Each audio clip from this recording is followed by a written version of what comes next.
Сайн бацгаана хүүхдүүд ээ. За ингээд өнөөдөр бүгдээрээ эхийн задлал хичээлийг сэргийн давтъя. Бид өдөр тутамдаа ихтэй ажиллаж байдаг учраас ихээ бид задлаж сурах ёстой. За гол сэдвтэ хэрэг явдал юмс үзэгдлийн тухай төгс санаат нийлүүл үзцгийг их гэдэг. Хэрэг явдлыг илтгэсэн гол санаа сэдвтэ хид хідэн өгүүлбэрийг цогцлбор гэдэг. Цогцлбор нь эхийн хамгийн бага нэгж болдог. Цогцлборыг тэмдэглэхдээ доголморноос эхэлж бичнэ. За эхийн гол санааг илэрхийлж чадах үгсийг түлхүүр үг гэдэг. Түлхүүр үг нь гол төлөв нэр үгээр илэрдэг. За эхийн үйл явдлаар дамжуулан сэдэн дэвшүүлсэн асуудлыг сэдв гэдэг. За сэдв агуулгын нэгдэл бүхий богино нэрлэлтийг гарчиг гэдэг. Тэгэхээр хүүхдүүд анхаарч аваарай. Эхийн гарчиг болгон сэдв нь болдоггүй байна. За эхийн үйл явдлаар дамжуулан дүгнэлт гаргасныг гол санаа гэдэг. За эхийн сэдв үйл явдлаар дамжуулан илэрхийлсэн зохиолчийн санааг зорьсон санаа гинэ. Ихэд бүтээлчээр сэтгэн шинэлэг дүр төрсөл бүтээснийг дүрслэх уур маяг гэдэг. За үүнд адилтгал, ихсгэл, багасгал, явахтлал, өгөөдөл, хүншүүлэл, амшүүлэл гэх мэт дүрслүүд орно. Энэ маань эхийн гол амин сүнс болж эхийг уран яруу болгож хүний сонирхлыг татах ус болгодог. За би та бүхэн лонхон гэцтэй навчин хэлбэртэй их сонсог гаргалаа. Та бүхэн энийг юу гэж бодож байна? За энийг бодож хооронд би ертөнцийн 3 санаатай амьтан гэж юу нөгөө хүүхдүүдээ Гэнэн буг гэцээрээ дуудана. Бөгцгөр хүү соёос үлдээ. Энэ юу гэж бодож байна? Энэ маань голио байсан байна. За бараа хараад бархирна, баруун хөлн нахилзна. Уйлан хайлан дуутай, улаан цэгэнүүдтэй. Хүн үзээд бүхэлдсэн, хөзөөсээр нь нахилзна. Энэ юу гэж бодож байна хүүхдүүдээ? Энэ бол тогроо байсан байна. За сөр сар нисдэг, шөнийн цагаар амьдардаг. Хадан дээгүүр хавтахаас хар хальсан далавчтай. Нутаг дээгүүр нугдгаас нууцхан шөнөөр нисэхээ. Энэ юу вэ хүүхдүүдээ? Энэ маань сарсан багвахай байсан байна. За тэгэхээр ертөнцийн 3 сэрэмжийн тэнцээ амьтан маань энэ 3 болж таархан тийм үү? За ингээд өнөөдрийн сэдв маань ертөнцийн 3 их санаатан үлгэрийн утга сургамжийг ойлгож ухаарах. Үлгэрийн утга сургамжийг ухаарснаа илэрхийлж ярих нь энэ хичээлийн маань зорилго. За дараах зорилтуудыг хичээлдээ дэвшүүлж байна. Үлгэрийн утга сургамжийг ярилцсан бүдүүштэй харьцуулж гаргана. Эхийн бүтцтэй танилцсан бусдаа тайлбарлана. Мэдхгүй үг хэллэгийг бусдаа тайлбарлана. Эхийн утга сургамжийг ярилцсан үйл ажиллагаанд хэрэгжүүлнэ. За ингээд ертөнцийн 3 санаатан үлгэрээ уншия. Тогруу намайг чанга гიშгвэл газар дэлхий цөмөрхвээ. Олон амьтан тэр цөмөрхий рүү орж унахвээ гэж зөөлөн гიშгэж байгаа нь гэж гидэн годон хийж явдаг юм гинлээ. Голио усаар галав юулж үрийн усанд амьтан гиндэн ахуулж сүйтгэвээ гэж өндөр дээрээс харж байгаа нэгээд хайр чулуун дээр гардаг гин. Сарсан багвахаа тэнгэр нурж амьтныг сүйтгэхвээ гэж өндөр юмнаас урууга харж зүүгтэн дүүжлэгдэж тэнгэр өөд харж байгаа нь тэр юм гинлээ. За хүүхдүүдээ эхлээд юу болсон бэлээ? Дараа нь юу болов? Эцэст нь юу болсон бэлээ? За бодоорой. За бүгдээрээ 6 бүдүүчээс харъя. Тогроо дэлхий цөмөрхвээ. Сарсан багвахаа голов юулхвээ. Голио галав юулхвээ. Сарсан багвахаа тэнгэр нурхвээ гэж болгоомжилдог. 3 зогсолгоор байгаа тийм үү?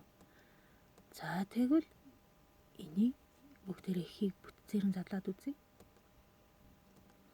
За эхлээд тогрооны болгоомжлолыг өгүүлсэн зохицолбор байх нь.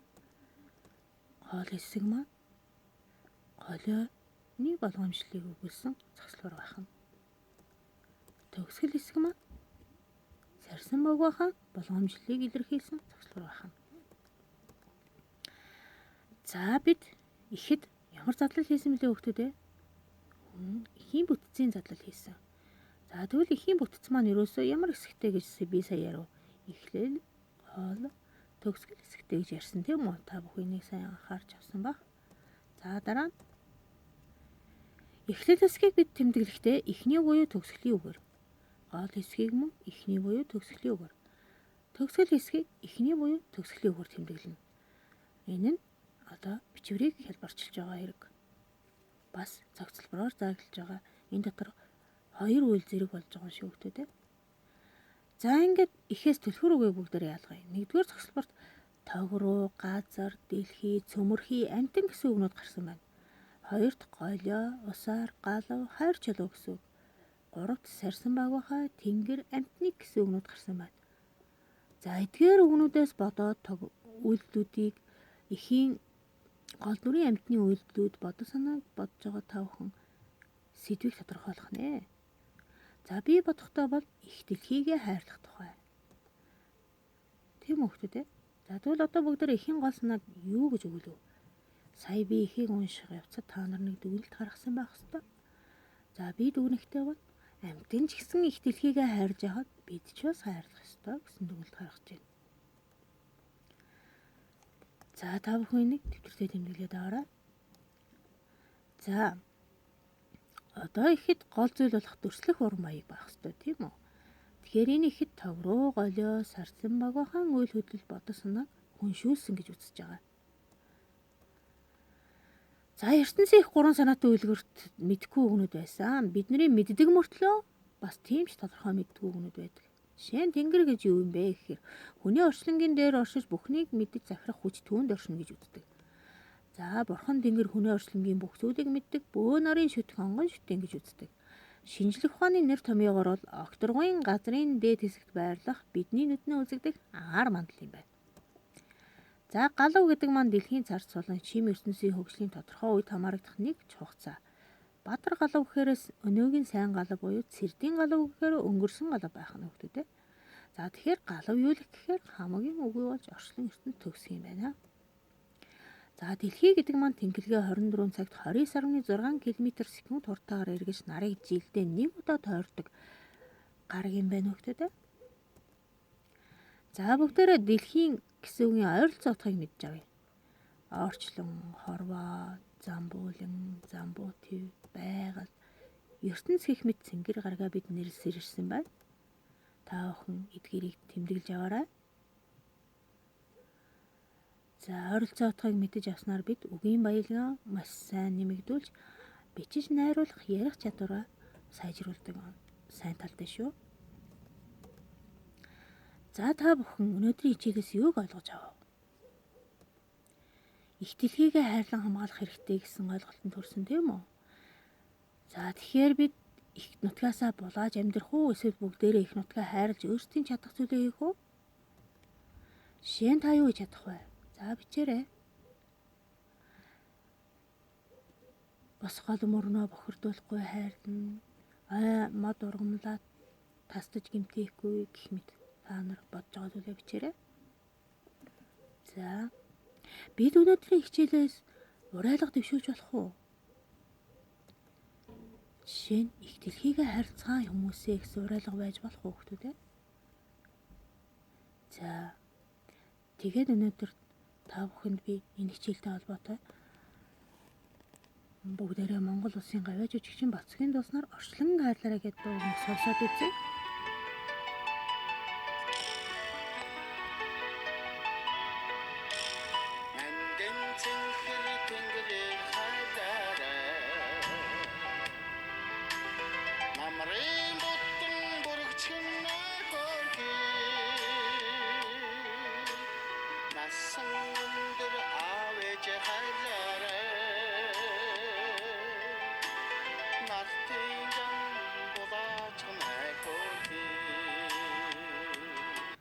За зүйтэй бид энэ дууны нэгдүгээр бодгийг сонслоо.